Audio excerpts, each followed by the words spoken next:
Hey guys, welcome to the Armchair Explorer, where the world's greatest adventurers tell their best story from the road. I'm Aaron Miller, I'm a travel writer, and this week we are going on a very special and unique bike ride. 10,000 miles across Mexico, the United States and Canada, following one of the most phenomenal, mysterious, and downright amazing migrations in the animal kingdom. We are going bicycling with butterflies. Taking us on this adventure is Sara Dykman. She's a naturalist, an outdoor educator, and a damn good writer.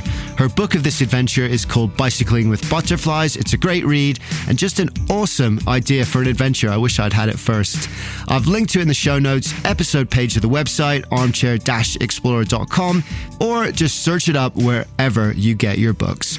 You can also head to beyondabook.org or at beyondabook on Facebook, which is an organization she founded to foster lifelong learners, boundary pushers, explorers, and stewards, so you can connect directly with her there too. Finally, if this episode inspires you to find out more about the monarch butterfly migration, why it's under threat, and what you can do to help, head to monarchwatch.org, and monarchjointventure.org is another great resource too. Let's get on with the adventure, because we are about to start a 10,000-mile journey following in the wings of the monarch. We are about to go bicycling with butterflies. So every year the monarch migration begins in Mexico, and it's usually in March. The monarchs start heading towards Texas, and when they arrive to Texas, they are tattered, they're faded, they're just barely hanging on. They have survived just an intense amount of adventure, and they lay their eggs and then they die. And so those eggs metamorphose, and that becomes the first generation of the season. And that first generation flies north, lays eggs, and they die about a month after becoming an adult butterfly. And this will happen over the course of the entire summer. They'll be moving north into their northern range. They'll be laying eggs, mating, dying.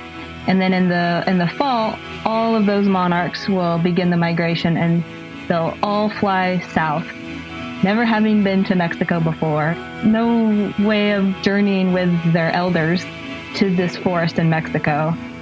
And that's, for me, what's the most incredible aspect is when I was riding my bike in, say, Indiana, and I saw a little caterpillar munching on milkweed.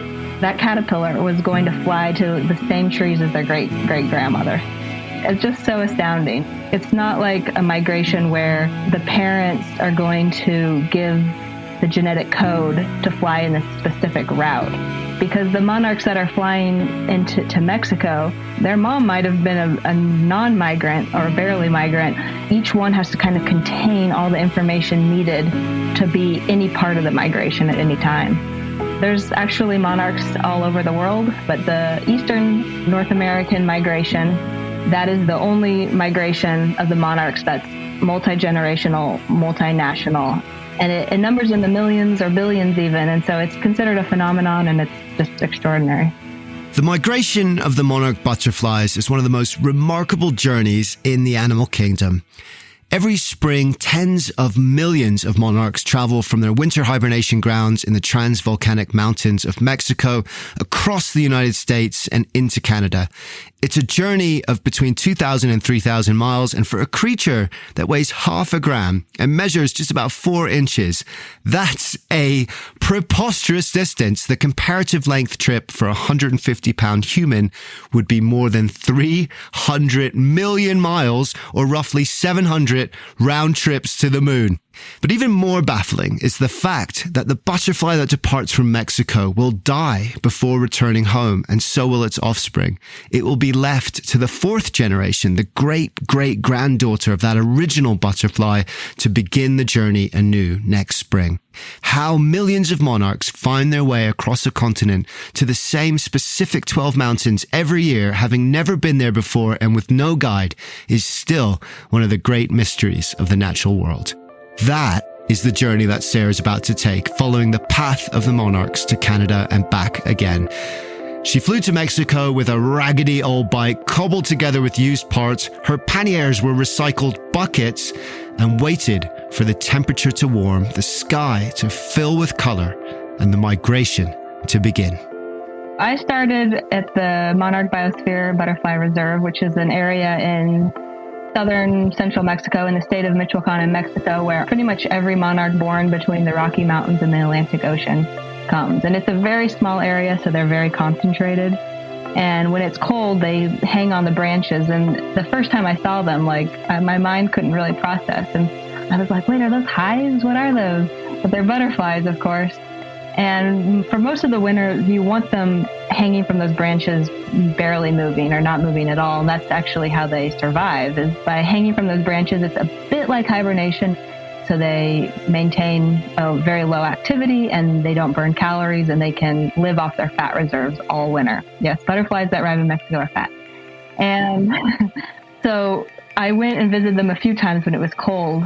And then because I'd gotten there early before I was planning to leave, I was able to visit them quite often. And there's a moment when the temperature starts to warm up and the sun will land on a cluster of thousands, and they'll slowly start to warm up. And then all of a sudden they'll just explode from the branches, and they'll just take to the sky. And it's my favorite colors at this point are orange on that blue background. I just love it so much. But my favorite part was, you could go there when it was sunny and they're all flying around, and you could close your eyes and you could hear what millions of monarchs sound like. And it's so beautiful. And hearing that sound, it made me realize why it's so important for every one of us to talk about monarchs. Because I think, wow, if it had just been one monarch flying through the sky, no one would have noticed or heard. Just one person talking all the time about monarchs kind of gets ignored. But if there's a million flying around, you hear them. If there's a million of us talking about them, it becomes impossible to ignore. She writes, the sun's warmth began to pour steadily through the branches, and the monarchs responded by opening their wings, every scale twinkling with gratitude. In the spotlight of spring, butterflies by their thousands sailed towards the sky as fluttering eruptions of orange. The monarchs crowded the skies, painted poems against the blue, and danced with the wind. The song of millions of wings hummed through the trees' needles, and I felt the anticipation in their swirling flight. And just like that song of a million wings, she hoped her singular journey, her one voice, would inspire a million others. The journey of the monarchs is getting harder and harder every year. Agriculture and human domestication of the land is reducing their habitat and food sources along the way to barely enough to survive. So she wouldn't just be following them. She'd also be stopping in schools along the way to teach kids about the plight of the monarch, as well as finding out about the people who are fighting to protect them and how we can help too. It would be a long journey. At the start, she was staring down those 10,000 miles in 9 months of hard pedaling. But if these tiny insects could do it against all the odds, then so could she. If I could bike 1 mile, she writes, then I could bike 10. And if I could bike 10 miles, then I could do 10,000. One turn of the wheel at a time. I left Mexico, I left the monarchs, and I was feeling very good. And then I got onto a section of road I'd never been to before. And at literally the very first intersection, I went the wrong way. And thus began my trip north through Mexico. I really loved it. I loved the challenges. I loved the sense of adventure. I didn't have a smartphone. My map was unreliable. So many dirt roads. So many wrong turns, but that just makes you feel like you're on an adventure. And so you wake up in the morning and you don't know where you're going to camp. You don't know who you're going to meet, but you know something's going to happen. And it was later in the trip, and I arrived to this dead end that was just like a road that fizzled out into an open field with these grazing cows and goats. And just a little part of me was like, maybe this is the right way. I didn't want it to be the wrong way, but of course I found a woman at her house. And the nice thing about traveling in Mexico is there's almost always someone you can ask for help. And she looked at me like, no, this is not a road. This is some grass. This is a grazing field. So of course I had to turn around and just climb up this terribly annoying hill. And then that just led into the desert. It led just to the most jarring roads ever. But I'll never forget it. And if I had taken the easy way, I would probably have not much to say. If I'd taken the easy way, I probably wouldn't have much to say. I love that. The wrong turns always make the best stories after all. It is thought the monarchs used the mountains as their guide north, but where they could fly above, she would struggle below, pedaling through steep passes and stifling heat, camping in fields and small towns, relying on the kindness of strangers to help her along the way. Tacos, a bed, a shower, conversation, even ice cream once or twice. 18 days and 1,000 miles later, she crossed the border into Texas. As I made my way north through Mexico, I didn't see a whole lot of monarchs, and I was a little bit like, oh boy, if I only see like 5 monarchs on this trip, it's going to be a little embarrassing. But by the time the monarchs get to Texas, they spread out. And what was really great about that was in Mexico, I was always a little concerned about finding the route. But by Texas, as long as I was in Texas in April, then any road basically became the route of the monarch, which was another great reason to be a cyclist following them, is I could pick any road. And so I would pick based on, there's a state park, or a friend of a friend of a friend of a friend invited me to stay at their house. So I kind of pieced my route together that way. And as far as going from Mexico to Texas, it's funny because there's not much difference, right? It's just a wall or a river in that case. And I think that's a great lesson the monarchs teach us, right? The monarch is not Mexican or United Statesman or Canadian. The monarch is North American. And it's a North American species, and we need North American solutions, and we need to work together. There are no borders from 1,000 feet up, just an imperceptible shift from the stifling interior of Mexico to the barren badlands of Texas on the other side of the Rio Grande. It is here in late April and early May that the first generation of monarchs' mates lays their eggs and dies. 6 weeks or so later, their offspring emerge and continue their parents' journey, drawn north to a place they have never seen and will die before they reach. Flexibility was key for Sara because she didn't know exactly which path the monarchs would lead her on. All she had was an old, unreliable map and an app which tracked the path of the monarchs before her. But that flexibility also meant she could be spontaneous. I enjoyed Texas way more than I was expecting. The sides of the roads were just filled with wildflowers. I got to stay at a Native American seed farm. It's a farm that grows native plants and collects the seeds so that other people can plant natives. And I went there, and it was a really extraordinary experience. I got to see a lot of monarchs. I got to see milkweed, which is the only food source of the monarch caterpillar, growing in rows. And then right before I got to Native American seed farm, I heard about this cave, a huge cave called Devil's Sinkhole. And I sat near the entrance thinking, man, do I bike for 4 more hours, or do I wait 4 hours for dark to see these bats? And I'm really glad I waited. There was millions of these bats that came out, and they're also migrants. And just a whole different life history, and really spectacular to see. You can smell a difference, and you can almost feel the change because all the bats are kind of corkscrewing or spiraling down lower. And so as they spiral in this cave, which it goes straight down, it's a sinkhole. But so as they're spiraling upward, they're bringing that dank, cold, moist air from the cave up. And so you can kind of feel the bottom of the cave as they leave. They fill the sky. It is a true wildlife wonder and definitely worth the stop. 1 bat, I get it, might be something you prefer to avoid. But 3 million spiraling out of a cave into a Texas dusk is definitely something to see. At dusk, she writes, I watched the sun set and darken the Devil's Sinkhole. The world around me began to match the cave's innards just as the bats began to emerge. Like a corkscrew of wings, they swirled upwards. Bat wings buzzed, barking frogs barked. A great horned owl patiently watched his dinner flood the night, while unsuspecting bugs awaited their own fates in the miles beyond.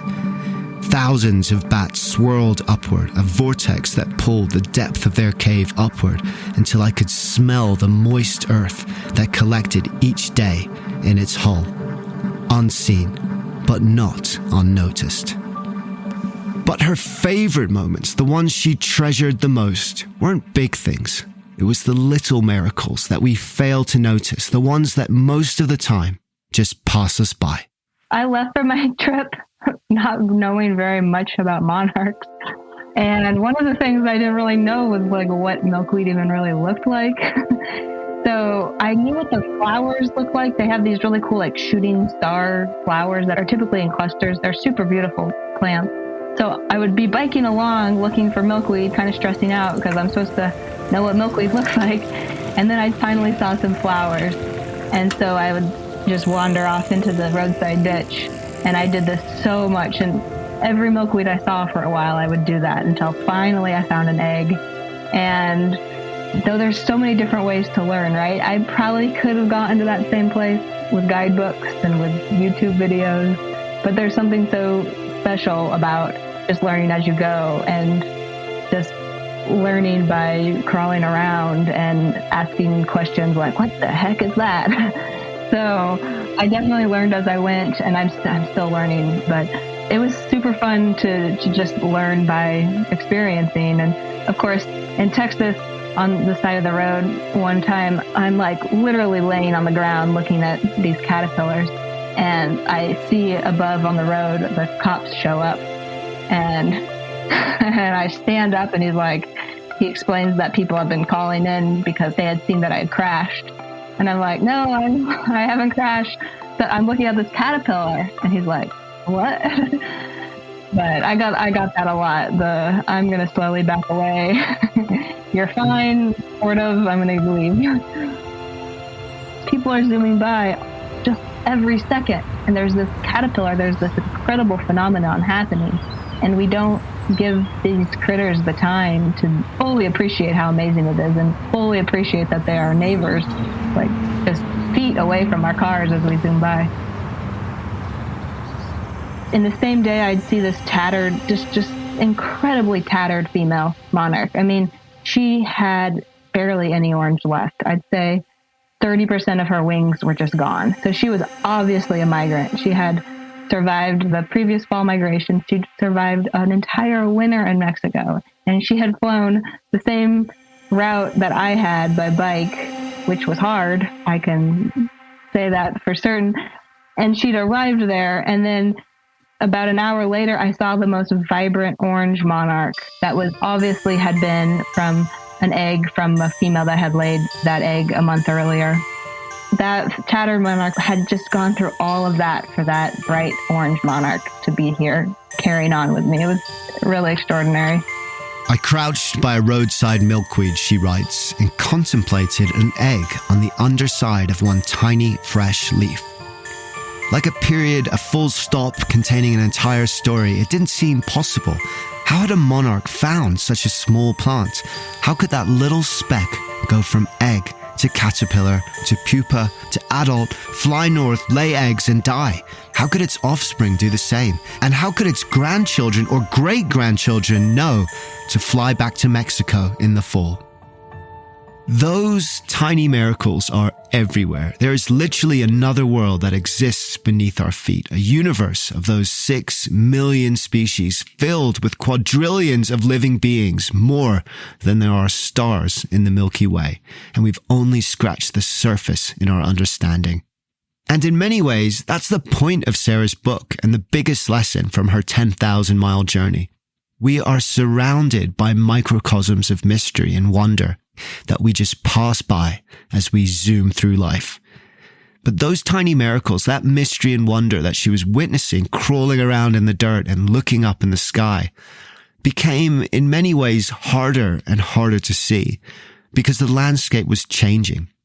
As she moved from Texas into the Midwest, passing through Oklahoma, Kansas, and finally Iowa, it was becoming more populated, more farmed, and because of that, harder and harder for the monarch to survive. I had learned to see the milkweed. I had learned to see the monarchs pretty well from my bike. And what I saw scared me. And what I saw made me angry because there wasn't places for monarchs to call home. There was lots and lots of green grass. So many people on riding mowers living in the prairie. mowing acres and acres of land that belongs to the monarchs. And I passed acres and acres of corn. And the story of monarchs and corn is interesting because corn and monarchs actually used to get along very well. So when the plow came along with Western colonization, the plow destroyed the prairie, but that invited lots of milkweed. And so what would happen is the farmers would plant corn and the milkweed would thrive as well. And so milkweed did really, really well because the farmers weren't spraying the corn to kill the milkweed. But then in the 90s, when GMO became widespread, what happened was that all of a sudden the farmers could plant GMO-resistant corn, and then as soon as the corn came up, they could spray and kill the milkweed, and the corn would be resistant, the corn would survive. And so all of a sudden we created this acres and acres, millions of acres of land that the only thing that could survive was corn. So in a decade, we erased so much of the monarch's home. And I saw that every day, and I just got angry and I got sad. She writes, if I could have articulated that feeling of being witness to such an awe-inspiring process, then I would have had a better answer to the question often asked during my journey. Why should we save the monarchs? It was a troublesome question to me, one that made humanity seem doomed each time I heard it. To my mind, the answer was so obvious that words couldn't answer it.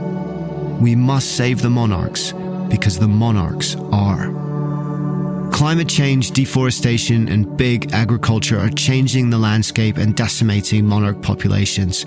Confronted with such enormous problems that require such complex solutions, it can seem insurmountable and overwhelming. But there is hope, because one of the biggest problems is something we can all fix: manicured lawns. They might as well be parking lots. And they're just so disappointing. I just see green grass and I'm just so disappointed because there's so much potential. Native plants are so beautiful, and we need native plants to protect our water, to sequester carbon, to prevent erosion. We need these plants, and we need the animals that also are integrated into these systems. And so when I see that we are making choices that are based on what our neighbors think, our human neighbors think, it's just so disappointing. And I love that there are people rethinking this, and that there is a paradigm shift, and that we are realizing that this is not okay. And so I'd get really, really angry, and then I'd stay at someone's house and their yard would be covered in native plants. And I'd think, okay, I'm not alone. I might feel alone on the side of the road, but I'm not alone. And this person is being an example for this neighborhood or the street or the city or whatever it is, to rethink how we use our land and how we are caretakers of this earth. I love when there's native gardens at schools, because kids deserve to experience wild land. They deserve to have monarchs visit them. They deserve to learn outside and observe real life happening and be scientists and curious and all the things that come with playing outside. So in Omaha, I visited a school, and it was in the middle of the suburbs, and there was some milkweeds, and we kind of unleashed everybody, and we were all just exploring, and there was oh, I found milkweed, or oh, I found an egg. And then this monarch adult flew over our heads, and we all just erupted in cheers. We were all just so excited. And that monarch would not have been there without those plants and those kids taking care of that garden. And it was such a beautiful moment of connection, where this monarch that had beat all the odds was going to continue to beat all the odds by finding these milkweed in this yard. And wow, it's just so special. And I just would love to see every kid have access to a garden that they can explore and fall in love with the natural world. I see so much potential, and it just takes people being brave, and it takes people re-examining their relationship with their yards, and maybe start small, start in a corner, plant a few natives, explore that, have fun, have an adventure right there where you invite all these creatures to visit you, and then just expand every year and watch it spread. It's interesting, isn't it? You go to a typical house with a back garden or a front lawn, and it's all neatly trimmed and prim and proper. And that's what we think looks pretty, everything ordered and in control. But that's kind of crazy, isn't it? Why would we not have wild nature around our homes? I mean, what is so great about a mowed lawn? Not least because you've got to mow it. Jay Griffiths, the nature writer who we had on the show, said it best. Nature is neutered, she writes. The grass is clean, a lawn laundry that wipes away the mud, the insect, the bramble, nettle and thistle. An easy wipe lawn where nothing of life, dirty and glorious, remains. But a paradigm shift is happening slowly, but it's there. People are noticing. And because of that, despite Sarah's anger, she found hope too. Because one butterfly on its own may be hard to see, but millions of monarchs taking flight, like millions of voices calling out, is impossible to ignore. From the Midwest, Sarah followed the monarchs north through Minnesota and finally into Canada and into their summer breeding grounds. Those that arrived are now the great-grandchildren of the butterflies that left Mexico months ago, their long journey finally complete. At least for a while, because as the summer heat dwindles into autumn chill, a super butterfly is born, a butterfly completely different from the generations that came before. Their muscles are more efficient, their metabolic rate changes, they begin to store fat and lose the ability to mate. These are the migratory generation, the superheroes of the butterfly world. They live 8 times longer than their parents or their offspring and travel 10 times as far. The sole purpose of their existence is to reach the hibernation grounds in Mexico, survive the winter, and then mate so their offspring can complete the cycle. Typically what happens is the prevailing winds out of the west kind of push the migrants east. And I got it in my head to go all the way to the East Coast. It was nice. I liked swimming in the ocean. It was a lot of miles. I had never been to New York City before, so that was a fun highlight. I did chase a monarch through Manhattan. I could not believe I saw this monarch, and I have pictures for proof, and I like to talk about this particular monarch because if monarchs could call New York City home, then they could call anywhere home. And how it's so democratic, it's so wonderful that you can be a farmer in Texas, a school kid in Omaha, or a city dweller in New York, and you all can help the monarch. And in fact, if one of those 3 doesn't help, then the others will see less monarchs. It's so beautiful, and the monarchs just connect us in all these really wonderful ways. Yes, that's right. There was a monarch butterfly in Manhattan. But that's the point, because if a monarch can survive in the Big Apple, where we've not just neutered nature, we've paved it in concrete, then it's proof that each one of us can make a difference. We're not going to create an amazing, completely wild preserve on Long Island. That's not going to happen. But what we can do is we can utilize every single backyard, every single public land, every single median. There is so much land there that can become space for wild animals. And if we give that land back to them, well, that's going to be great, not just for the migrating monarchs, but for the migrating birds, for the migrating bats, for everybody. And it's worth doing that. It's worth doing everything we can to preserve this wonder, because this is where it gets interesting. Sarah actually kind of jumped around here. She headed back inland for a while, back into Canada for a second time, back to Minnesota in the Midwest, giving talks, meeting kids, waiting for the end of summer when the super migratory generation of monarchs would head south to complete the cycle, back to the precise mountains where their distant relatives had begun their journey those many months ago. But no one quite knows how they do that. There's a lot of really incredible little notes about the monarch and the migration. And one is, of course, that monarchs in New York have to travel at a different angle than monarchs in Minnesota. They have to go to the same place. So it can't just be like, oh, go south, right? Because it varies where they are. Another interesting thing is that there's different colonies in Mexico or in the area where they overwinter. There's 3 big ones that are open to the public. And what's interesting is that it's the same ratio of monarchs going to those 3 colonies, whether they were tagged in New York or in Minnesota. So it's not like all the monarchs in New York are flying to a specific spot and all the monarchs in Minnesota are flying to a different, and they're using different cues. There's something that's kind of uniting them and allowing them to kind of travel from wherever. And a big part of that navigation is the sun. The monarchs use the sun to navigate. And there's a moment where the angle of the sun is dictating the beginning of the migration and the end of the migration. And it's about a month long. And the monarchs that do bust are the ones that leave for the migration in that window. And then what I find really fascinating is if the sun is covered by clouds, then the monarchs then switch and they start cueing into what's called UV polarization. And basically, as the UV light goes through the atmosphere, it bounces all over from the gases in the atmosphere and creates these patterns.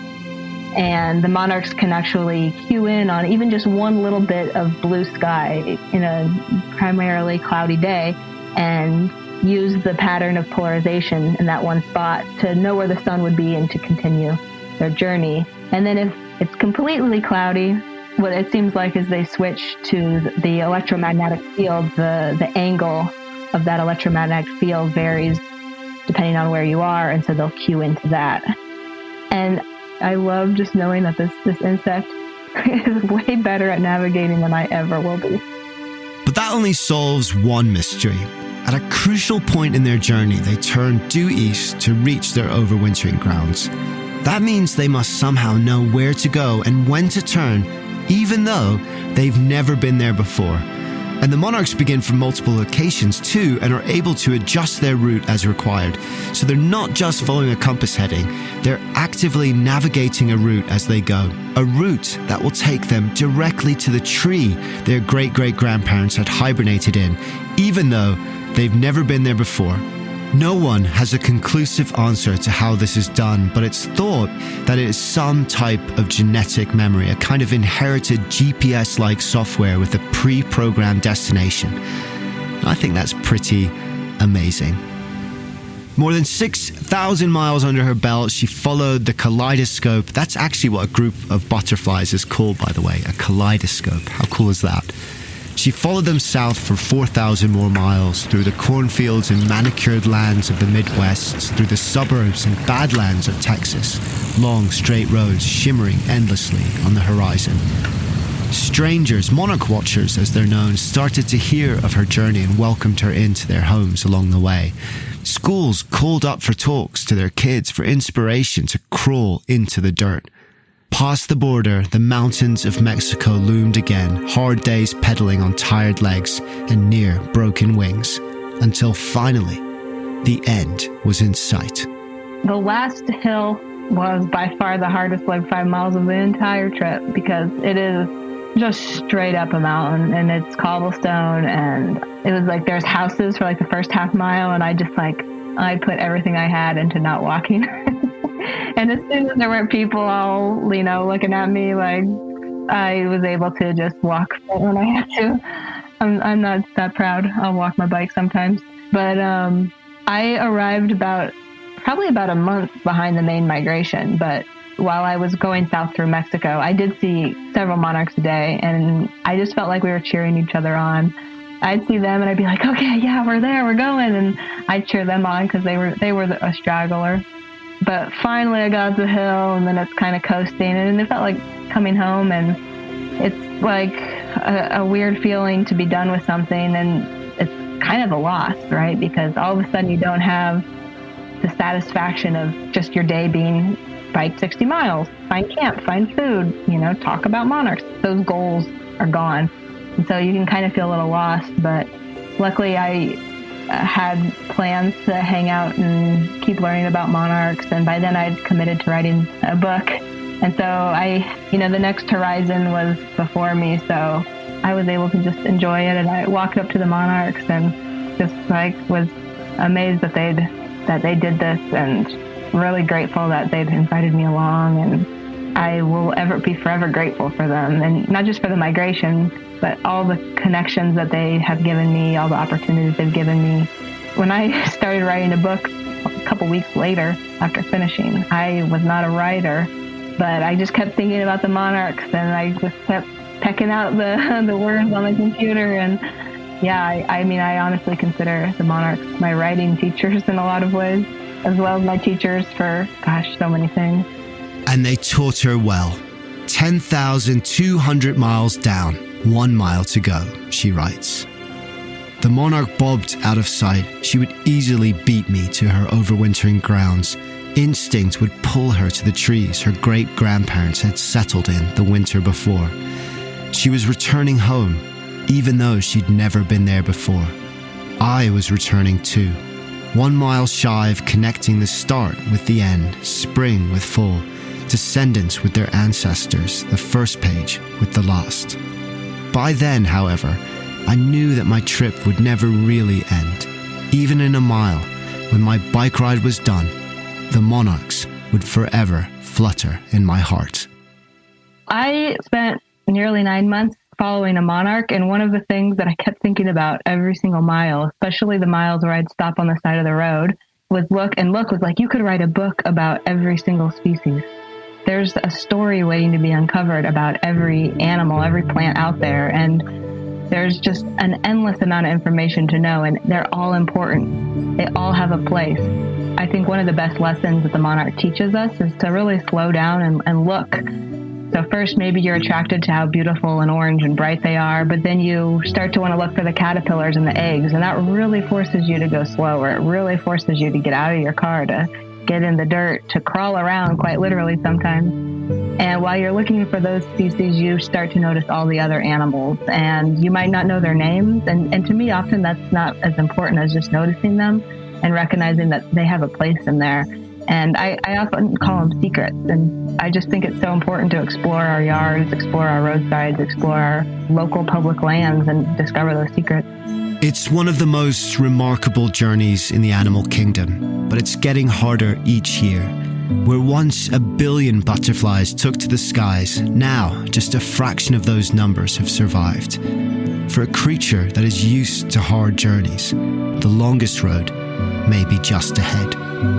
But there is hope, and it starts with something very simple. It starts with us recognizing the small miracles that pass us by. For they are no less remarkable for their size. In fact, maybe they're more so. For these are our hidden wonders, the secret universe beneath our feet and floating above us in the sky. And the more we notice their world, the more amazing and beautiful our world becomes. We are surrounded by microcosms of mystery and wonder. Look up, and you might just catch one fluttering by. Thank you, Sara. Thank you for letting us join you on this inspired adventure. Her book is called Bicycling with Butterflies. It's a great read and an awesome idea for an adventure. I've really enjoyed checking it out. I've linked to it in the show notes, the episode page of the website, or just search it up wherever you get your books. You can also connect with her at beyondabook.org, or she's at @beyondabook on Facebook, which is an organization she founded to foster lifelong learners, boundary pushers, explorers, and stewards. Finally, if this episode inspires you to find out more about the monarch butterfly migration, why it's under threat, and what you can do to help, head to monarchwatch.org or monarchjointventure.org. Both are great websites to check out. Big shout out to Lizzie Goldsmith, who did the sound editing and the sound design on this episode. I think she's absolutely killing it. I hope you enjoyed her work, and I really appreciate everything that she's putting into this. She's an awesome writer and podcast producer in her own right, and you can check out more of her work at lizziegoldsmith.com. So that's about it, folks. Thank you for listening. Get those hands in the dirt, grow those wild gardens, and look deeply into that hidden world beneath our feet. Because the more we look for wonder, big and small, the more the wonder of the world becomes a part of who we are. Dare to be truly alive.